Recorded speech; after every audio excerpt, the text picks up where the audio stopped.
So I came up with the idea in April. I got it verified in May, which to get things verified, you need a landline for the place. So I bought a £10 just cheap phone. Then I needed an address. I just put the name of my road because I didn't want people turning up to my place, and just said it was an appointment-only restaurant. And then website www.theshed.dulwich.com. And then I had enough to submit a restaurant. I wanted this to be built in blocks of nonsense, but would be completely believable to anyone looking at it. I didn't want it to stink of a face, so like made a kind of a roasted pan-fried scallops and quenelles of seafoam meal, but I made it out of urinal cakes and food colouring. So all the reviews that I got, once I had the thing on TripAdvisor, I basically spoke to all my family and friends and said, please review and do it in this manner so that it's all consistent. And then it starts kind of going up the rankings, but I don't really think too much about it. And then one day the phone rings, and on the other end of that phone is an actual human trying to book a table at my non-existent restaurant.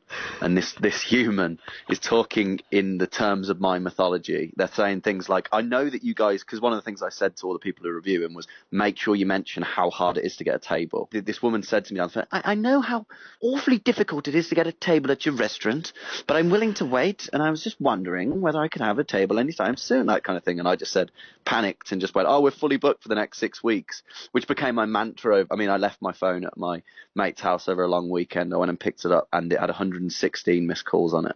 So that's the extent of how many reservation requests I was getting. I never thought that the algorithm would let me get there. I just thought as soon as it gets high, they're going to surely scrutinise it a bit more. And like, surely they'll just sniff out that it literally doesn't exist. It got to number 1 on the 1st of November 2017. The Shed at Dulwich was the number 1 rated restaurant in London.